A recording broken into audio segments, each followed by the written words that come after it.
আমাদের জন্য গোটা রমাদানে এই সিয়ামকে ফরজ করে দিয়েছেন। আওয়াজ করে বলেন আল্লাহু আকবার। রব্বুল আলামিন বলেন, ইয়া আইয়ুহাল্লাযীনা আমানু কুতিবা আলাইকুমুস সিয়াম, সিয়ামকে তোমাদের উপরে ফরজ করা হয়েছে কামা কুতিবা আলাল্লাযীনা মিন ক্বাবলিকুম, যেমনি তোমাদের পূর্ববর্তীদের উপর রোজা ফরজ করা হয়েছিল, লাআল্লাকুম তাত্তাকুন, যাতে করে তোমরা আল্লাহ সচেতন হতে পারো, যাতে করে তোমরা মুত্তাকি হতে পারো। লাআল্লাকুম তাত্তাকুন, যাতে করে আমরা আল্লাহ সচেতন হতে পারি, আল্লাহ কনসিয়াসনেস আমাদের মধ্যে গ্রো করে। এটা হচ্ছে রোজার প্রাইম অবজেক্টিভ। অনেকে জিজ্ঞেস করলে অনেকে বলে রোজার মূল উদ্দেশ্য হচ্ছে না খেয়ে থাকা। না, অনেকে বলে গরিবদের কষ্ট অনুধাবন করা রোজার উদ্দেশ্য। না, রোজার উদ্দেশ্য কি, সিয়াম পালনের উদ্দেশ্য কি, এটা আল্লাহ তাআলা স্পষ্ট এই আয়াতের পেছনে বলেছেন যে লাআল্লাকুম তাত্তাকুন, যাতে করে তোমরা আল্লাহ সচেতন হতে পারো, আল্লাহ ভীতি তোমাদের মধ্যে গ্রো করে, গড কনসিয়াসনেস, আল্লাহ কনসিয়াসনেস, আল্লাহ সচেতনতা যেন বাড়ে, দ্য সেন্স অফ অ্যাকাউন্টেবিলিটি, আল্লাহর সুপ্রিম কোর্টের কাঠগড়া এই দুনিয়াতে আমি যাই করলাম তার সব কিছু যে পাই টু পাই হিসাব দিতে হবে, এই sense, to enhance the sense that what ever we do Allah is watching me. আপনি যাই করেন কেউ দেখে না, কিন্তু দেখে কে? শুরুতেই তো জিজ্ঞেস করেছিলাম যে কেউ যেটা দেখে না সেটা দেখেন কে? কেউ যেটা শোনে না সেটা শোনেন কে? এর নাম হচ্ছে লাআল্লাকুম তাত্তাকুন, যাতে করে তোমরা আল্লাহ সচেতন হতে পারো, আল্লাহ ভীরু হতে পারো। দুনিয়ার কেউ দেখে না, কিন্তু আল্লাহ দেখে। এটাই রোজার মূল শিক্ষা। আমার প্রিয় ভাইরা, আপনি লুকিয়ে লুকিয়ে ঘরের ভেতরে অন্যায় করেছেন, পাপ করেছেন, আপনার বাবা দেখে নাই, মা দেখে নাই, স্ত্রী দেখে নাই, কিন্তু দেখেছে কে? আল্লাহর চোখ ফাঁকি দেয়া যায়? আচ্ছা, বুঝে থাকলে বলেন তো, সিসি ক্যামেরার চোখ ফাঁকি দেয়া যায় কি যায় না? পুলিশের চোখ, র্যাবের চোখ, বিমানবন্দরে কাস্টমস অফিসারের চোখ, কিন্তু আমার আল্লাহর চোখ। এই সেন্সটা নিয়ে আসা নিজের মধ্যে, আমি what ever I do Allah is watching me, যাই করি আল্লাহ দেখে। লাআল্লাকুম তাত্তাকুন। রমাদানের রোজা, ইফতারি, সিয়াম, ইবাদত সব কিছুর মধ্য দিয়ে আপনাকে খেয়াল করতে হবে যে লাআল্লাকুম তাত্তাকুন এই স্ট্যান্ডার্ড এটা অ্যাচিভ হচ্ছে কিনা আমাদের, যাতে করে তোমরা মুত্তাকি হতে পারো, আল্লাহ ভীরু হতে পারো। তাকওয়া, এটা হচ্ছে the essence of Islam. What is তাকওয়া? তাকওয়া মানে কি? তাকওয়ার সংজ্ঞা অনেকে অনেকভাবে দিয়েছেন। আমি সরাসরি সাহাবাদের কাছ থেকে একটা সংজ্ঞা আপনাদের শোনাচ্ছি। ওমরে ফারুক রাদিয়াল্লাহু তাআলা আনহু উবাই ইবনে কাব রাদিয়াল্লাহু তাআলা আনহুকে জিজ্ঞেস করেছিলেন, ইয়া উবাই মা হুয়া তাকওয়া, হে উবাই তাকওয়া কি? তাকওয়া কাকে বলে? উবাই ইবনে কাব তিনি প্রশ্নের উত্তর না দিয়ে উনিও আবার প্রশ্ন ছুড়লেন। তিনি বললেন, ইয়া আমিরাল মুমিনিন আমা সালাকতা তরিকান যা শাউক, আপনি কি কাঁটাযুক্ত রাস্তা দিয়ে মরুভূমিতে কখনো হেঁটেছেন? যে রাস্তার চারদিকে ক্যাকটাস, গুলমলতার কাঁটা, হেঁটেছেন? ওমরে ফারুক বললেন, নাম হেঁটেছি। বালা, হেঁটেছি।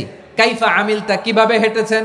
ওমরে ফারুক বললেন, শাম্মারতু ওয়াজতাহাতু, আমি আমার জামা, জুব্বা আর চাদর আটোসাটো করে গায়ের সাথে এমন ভাবে মিলিয়ে রেখেছি, এমন সাবধানে হেঁটেছি যাতে করে মরুভূমির ক্যাকটাসের গুলমলতার কাঁটা আমার গায়ে বিঁধে না যায়। উবাই ইবনে কাব বললেন, ফাযালিকা হুয়া তাকওয়া, আরে তাহলে আপনি তো ঠিকই জানেন তাকওয়া মানে কি, এটাই তো তাকওয়া। ওই রাস্তা দিয়ে যেভাবে হেঁটেছেন পুরো দুনিয়ার জিন্দেগিটা এইভাবে সাবধানে চলার নামই হচ্ছে তাকওয়া। চিল্লায় বলো ঠিক কিনা? এই দুনিয়াতে পাপ পঙ্কিলতা থাকবে, শয়তানির হাতছানি থাকবে, অপরাধ প্রবণতা থাকবে, নফসের খায়েশ থাকবে, অন্যায়ের হাতছানি থাকবে। সব কিছুকে দোলে মুচড়ে পেছনে ফেলে সাবধান হয়ে এই দুনিয়ার সিরাতুল মুস্তাকিমের পথে চলতে হবে। যেই রাস্তা শুরু হয়েছে দুনিয়াতে, শেষ হয়ে গিয়েছে আল্লাহর জান্নাতের ভেতরে। চিল্লায় বলেন ঠিক কিনা? আমার প্রিয় চাঁপাইনবাবগঞ্জের ভাইয়েরা, এটার নামই তাকওয়া। উবাই ইবনে কাব বললেন, ও আমিরুল মুমিনিন, ওই কাঁটাযুক্ত গুলমলতার রাস্তার মধ্যে ঠিক যেমনি সাবধান হয়ে আপনি হেঁটেছেন, এই দুনিয়ার বুকে ওই সাবধান হয়ে চলার নাম হলো তাকওয়া। সুবহানাল্লাহ। তাকওয়ার শুধু দুইটা নমুনা আপনাদের সামনে পেশ করব, আপনাদের ক্লিয়ার হয়ে যাবে। একটা নমুনা তো দিলাম, আরেকটা নমুনা, সেটাও ওমরে ফারুক রাদিয়াল্লাহু তাআলা আনহুর জীবনী থেকে। উনি ছিলেন ন্যায়পরায়ণ শাসক। রাত্রিবেলা প্রজাদের কি হাল হাকিকত, কি অবস্থা, ঘুরে ঘুরে প্যাট্রোলিং করতেন পুলিশের মতো। সারা রাত তিনি ঘুরেছেন কার কি অবস্থা দেখে শেষ রাতে তিনি ফিরে আসতেছেন। তিনি থাকতেন, সেই বুখারীতে এসেছে, কানা ইয়াসকুনু ফি আওয়ালিল মদিনা, মদিনার উঁচু এলাকায় থাকতেন। তো ফিরে আসার সময় উনি একটা প্রাচীর বেষ্টিত ঘরের পাশে দুইজন নারীর কথোপকথন শুনতে পেলেন। একজন বৃদ্ধা, একজন যুবতী। উনি কান লাগিয়ে শুনতে পাচ্ছেন। বৃদ্ধা মা, ওমর ফারুক কাউকে দেখতে পাচ্ছেন না, শুনতে পাচ্ছেন। বৃদ্ধা মা তার যুবতী মেয়েকে বলে, এই তাড়াতাড়ি ওটের দুধ দহন করে ওটের দুধের সাথে পানি মিশাও, তাইলে কালকে বাজারে মদিনায় বেশি দামে বিক্রি করা যাবে, লাভ হবে অনেক। বৃদ্ধা মহিলা এটা বললেন। যুবতী মেয়ে উত্তরে বলে, মা আপনি জানেন না আমিরুল মুমিনিন খলিফাতুল মুসলিমিন ওমরে ফারুক দুধে পানি মিশানোকে দণ্ডনীয় অপরাধ বলে ঘোষণা দিয়েছে, জানেন না? এবার বৃদ্ধা মহিলা বলে, আরে পাগলি, এই ভোর রাতে আমিরুল মুমিনিন ওমরে ফারুক আসবে কোত্থেকে? উনি আসবে কোত্থেকে? ওনার পাইক পেয়াদা সিকিউরিটি আসবে কোত্থেকে? কেউ দেখবে না। আরে কেউ দেখবে না, তাড়াতাড়ি দুধের সাথে পানি মেশাও। এই কথা যখন মা বলেছে, যুবতী মেয়েটা চমৎকার একটা উত্তর দিয়েছে।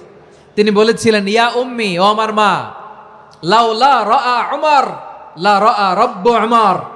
ও আমার প্রিয়তমা মা, আপনি ঠিকই বলেছেন, গভীর রাতে ওটের দুধে পানি মিশালে ওমর দেখবে না, কিন্তু মা খেয়াল রাখবেন, ওমর যদি নাও দেখে, ওমরের রব কিন্তু দেখে। চিল্লায় বলেন ঠিক কিনা? দিস ইজ কল্ড তাকওয়া। এজন্য রব্বুল আলামিন বলেন, লা তুদরিকুহুল আবসার ওয়া হুয়া ইউদরিকুল আবসার ওয়া হুয়াল লাতীফুল খাবীর। তিনি এমন সত্তা, দুনিয়ার কোনো চোখ তাকে দেখে না, কিন্তু দুনিয়ার সবগুলো চোখকে, সব মানুষের অ্যাক্টিভিটিসকে আরশের উপর থেকে সব কিছু মুহূর্তে মুহূর্তে দেখতে পান কে? তাহলে তাকওয়া কারে বলে বুঝতে পারছেন? দুনিয়াতে সাবধানে চলার নাম তাকওয়া। কেউ দেখে না, কিন্তু আল্লাহ দেখে। এই সেন্স, এই জবাবদিহিতার ভয়, দ্য সেন্স অফ অ্যাকাউন্টেবিলিটি, এই সেন্স নিজের মধ্যে গ্রো করার নাম হচ্ছে তাকওয়া। আর এই সিয়াম পালন করার প্রাইম অবজেক্টিভ অফ সিয়াম হচ্ছে লাআল্লাকুম তাত্তাকুন। আওয়াজ করে বলেন, লাআল্লাকুম তাত্তাকুন। আমার প্রিয় ভাইয়েরা, এই আসন্ন রমাদান, এটা এমন এক বরকতের মাস, যে মাসে আমরা নিজেদের নাফসের উপর নিয়ন্ত্রণ প্রতিষ্ঠা করি। সারা বছর নাফস আমাদেরকে নিয়ন্ত্রণ করে, আর রমাদানে আমরা নাফসকে নিয়ন্ত্রণ করি। কথা বুঝতেছেন? সারা বছর নাফস আমাদেরকে নিয়ন্ত্রণ করে।